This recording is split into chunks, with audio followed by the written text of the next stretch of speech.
Pope's health in danger. The truth revealed. Welcome to this special report on the health of Pope Francis. Today is February 28, 2025, and the world is watching his condition after being hospitalized several weeks ago. In this video, we will analyze in detail what exactly happened to him and why his condition is serious, his medical history and how it affects his recovery, the treatments he is receiving and his progress, the reaction of the Vatican and world leaders to this situation. What could happen if the Pope does not recover? The possible consequences for the Catholic Church in the event of a papal succession. Stay with us until the end to understand the magnitude of this historic moment. Pope Francis, 88, has been hospitalized at the Gemelli Polyclinic in Rome since February 14, 2025, due to bilateral pneumonia. In the first few days, the situation was alarming, with reports of severe breathing difficulties, high fever, and mild kidney failure. However, in recent days, according to Vatican sources and medical reports, there has been a further and slight improvement. This means that he is no longer in critical condition, but his recovery remains fragile. Among the most recent updates, first, he continues to receive high-flow oxygen therapy. Second, he no longer has kidney failure. Third, the need for intubation is ruled out, something that at one point worried doctors. And fourth, he remains under constant monitoring due to his history of lung diseases. Despite being in the hospital, the Pope has continued with some of his duties, demonstrating great strength and commitment to his mission. In fact, he has issued decrees and given instructions to his closest team. To understand why this pneumonia is so serious in his case, it is essential to review his medical history.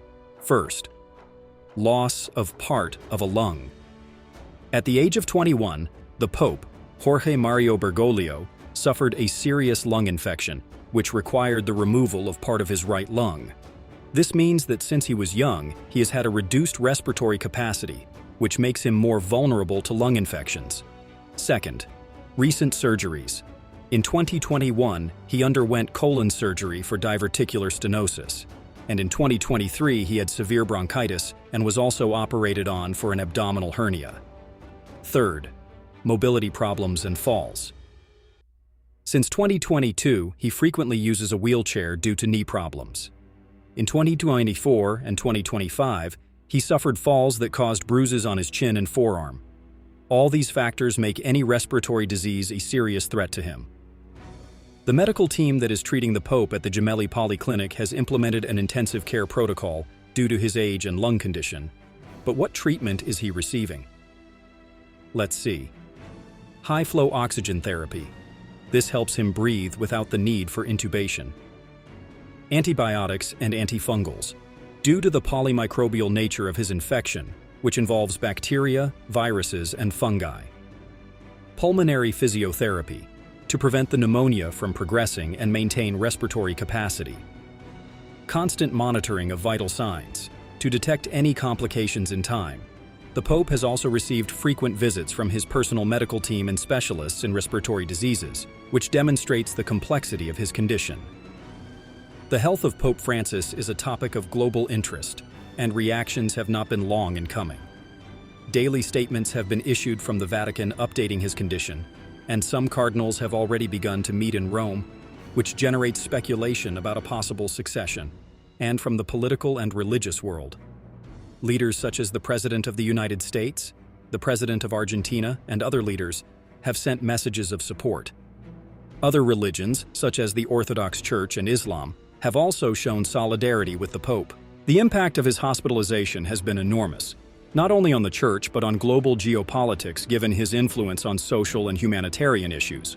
What would happen if the Pope does not recover? Although his condition has improved, there is still the possibility that his health could deteriorate. What would happen in that case? First, let's see what happens if the Pope dies. The Sede Vacante protocol would be activated, in which a conclave would be called to elect a new Pope. Cardinals from around the world would travel to Rome for the vote in the Sistine Chapel. The election could last from a few days to weeks, depending on the difficulty of reaching a consensus. But what happens if the Pope resigns due to health reasons?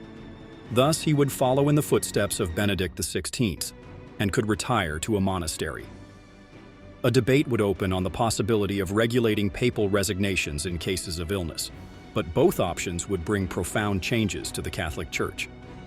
Pope Francis has been a key figure in the Catholic Church and in the world.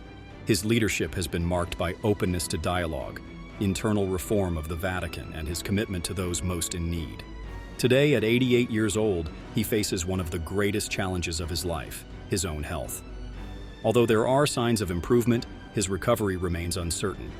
From here, we wish him a speedy recovery, and we will continue to be attentive to any news about his condition.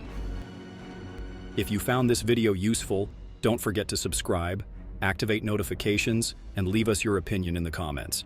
Do you think the Pope will be able to fully recover, or do you think we are close to a new conclave? Leave us your comment.